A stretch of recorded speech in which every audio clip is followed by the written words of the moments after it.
You ever just wake up one day and think to yourself, wait, how did I get here? And I don't mean in some dramatic soap opera kind of way, but just this quiet pause.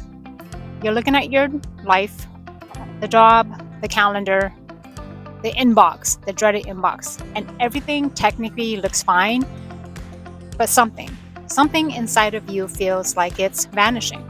Well, that was me many, many times. They're trying to get my attention. Welcome. Hi, everyone. I'm La, and welcome to the Rooted Life with Vang, where we are just trying to figure out this whole midlife thing, how we got here, and what do we do now that we are here. Maybe get a little bit of chicken wisdom too. So, my chickens and I, we want to welcome all of you back, our current subscribers, and if you're new here, welcome aboard on this midlife train of ours. It's kind of a wild, crazy ride, right? So, how did we get here? I don't know. Tammy, help me out here, girl. I didn't have a meltdown, but rather I had this slow unraveling. At that time, was definitely in sensible shoes, probably heels. I still like to wear my heels, although nowadays it'll probably most likely be my farm boots or my running shoes or my hiking boots. Comfort, especially in midlife. One moment I was young, and then I approached midlife and it hit me hard. It was probably during one of those staff meetings. Memories seriously are just blending together now. I really can't even remember what I had for breakfast this morning, seriously. I'm sure I was probably nodding politely through some PowerPoint presentation, half listening, half dreaming, and just half whispering to myself, WTF, why am I still here? You see, I built my whole life around being useful, being classified as somebody independent because I had to. I was a single mom for many years, second oldest in my family, the one who held everything together. Right, Tommy? My rooster. I was the strong one, the capable one, the one people leaned on, and I had to pretend even when I'm not. It was always career first, or mom first, or big sister first, or some kind of first, but just never me first. There was always that pressure. Don't bring shame to the family. Peak productivity. I swear that Asian upbringing, if you know, you know. That weight truly is real. The struggle is real. Sometimes I was just proud I wore the right shoes, and there were a couple times, especially when the weight of the world was a little bit too much. So, what I've come to realize is this. People don't always see when the strong one is silently breaking. It's the honest truth. I broke so many times, usually in silence, when I'm by myself. And no one knew but me, because the world kept saying, you're strong, you've got this. And you know what? I did. There was no denying that. But the truth is, and the reality is, for those of us who walk this path, I didn't want to hear it during those times, especially during an extremely hard time that breaks you open. I know that people mean well in hindsight, and even now, but as strong ones, we don't need cheerleading. We need permission. Permission to rest, permission to cry, permission to just fall apart without losing everything, especially our marbles. And that pressure of thinking, if I fall, everything falls. Yeah, that's real too. I mean, come on, the bills have to be paid, right? So I had no choice but to hold it all together, and I did. I held it. And I'm sure a lot of you in the same boat probably did too. But the mental breakdown, they're real. They really are. And it can be debilitating. And me, I was good at it. I was the queen bee, especially at work. In my former career, yes, of 18 years, and then of course my current one too. I had a team I had to lead. I had to generate pretty much half of the revenue for the organization. That's millions of dollars. And, talk about pressure. Budgets, hiring, training people who are half my age to do what I knew by instinct. Dealing with board members, executives, donors, and managing people with big sensitive egos out there. Oh my goodness. Me, I had the title and the calendar and the respect, the experience. 18 years, did I mention that? Came and gone. But truth is, I couldn't feel any of it anymore. The joy was gone, the creativity, autopilot. Just this low hum of chronic stress buzzing in the background all the time. Debilitating. I remember one morning I was sitting in my car in the parking lot, hand on the steering wheel, somewhere, staring at the dashboard, not crying and not panicking either, but just felt numb. Whispering to myself, I don't know. I really don't know who I am anymore. I'm tired. What am I even doing? What am I doing? Midlife, what am I doing? Part of me kind of wished an earthquake would just open up and swallow me whole.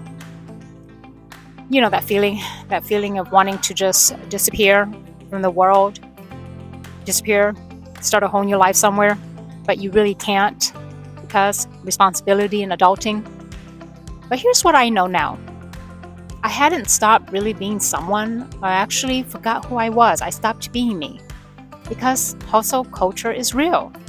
I was the director, a boss lady, mom, the responsible one. And somewhere in all of that, I forgot to dance barefooted in the kitchen. Instead of taking care of me, I was thinking about what the heck? Why am I even living off of this 5-year plan? Do I need to? I'm sure I even forgot it was Saturday, and Sunday was the worst of them all, and I'm sure some of you all know this. Adulting in so many ways felt like a lie. The voices, they weren't mine. It was everyone else's, and the responsibility of everything else too. But here's the thing that nobody tells you, and you only realize later. Midlife for me, but thank God it wasn't too late. I still feel young, so whatever. The truth is, you're old enough to not carry everyone's demands anymore. Gosh darn it, I'm turning 50. I'm old enough to say that this isn't working. I'm also old enough to listen, really, truly listen to my own soul. And you would have thought that we have this whole adulting thing figured out by now. But some of us, me included, we like to take the scenic route. The one that gets us lost sometimes. I've been there many times. Right, Tammy? Right, Gary? Personally, I've really been there, and I'll just use an analogy. Hiking the Pacific Northwest, wading through rocks and water because I read the trail map wrong, or I swear up and down this is the right one. Just follow the sun, right? Don't do that. I'm actually quite surprised by now that search and rescue hasn't been deployed to come find me yet. Although, honestly, I think there needs to be a search and rescue team deploying on us, especially here in midlife. I think we would need it. I know I would have. But hitting midlife can feel kind of messy sometimes, like you're lost, like you're alone. Sometimes, most of the time. And no, the truth is I didn't run off to Tibet for 7 years to find myself. I wish I did. I really did. Wish I had the luxury.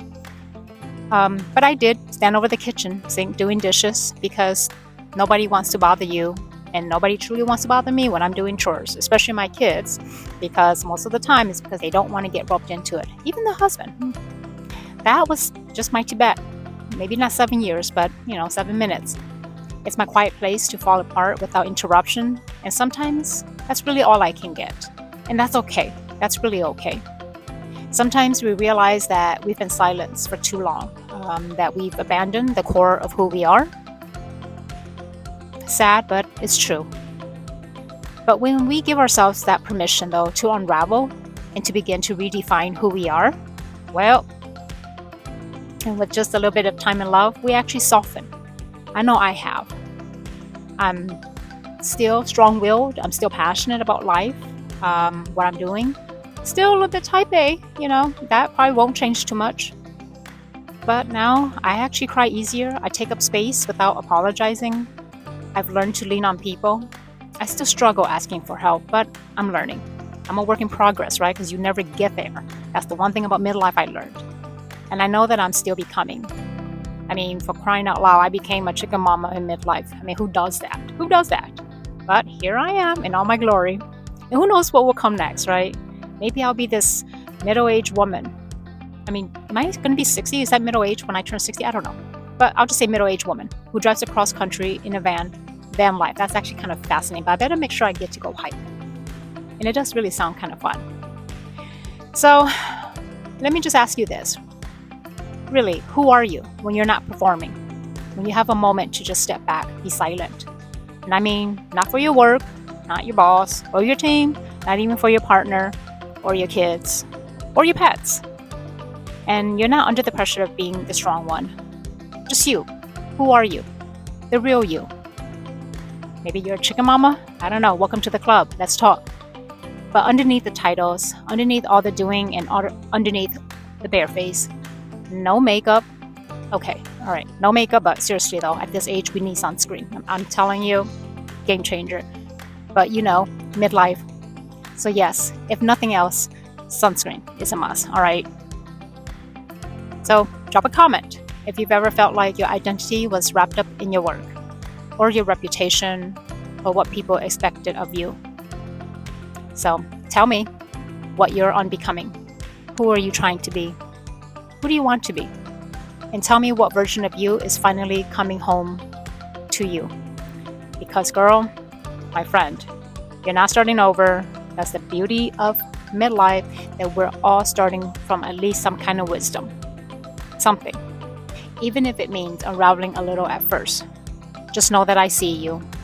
And it's okay if you're not strong today, because you don't have to be. I mean, who gives a crap about that being strong stuff? You don't have to be that. Not here, not on this channel, not now, not with me. And especially when I'm with my feather friends. Because, you know, it's just what it is. So if this helped in any way, please like and subscribe and share. And let's just keep becoming together. Until the next video, take care. I wish all of you well. Gary? Gary. You have something to say? What about you, Tammy? What about you? What about you, Beverly? Do you want to say anything to the group? Now they don't care about me or you because I'm not giving them any treats. All right. Until the next video, have a wonderful one. Take care.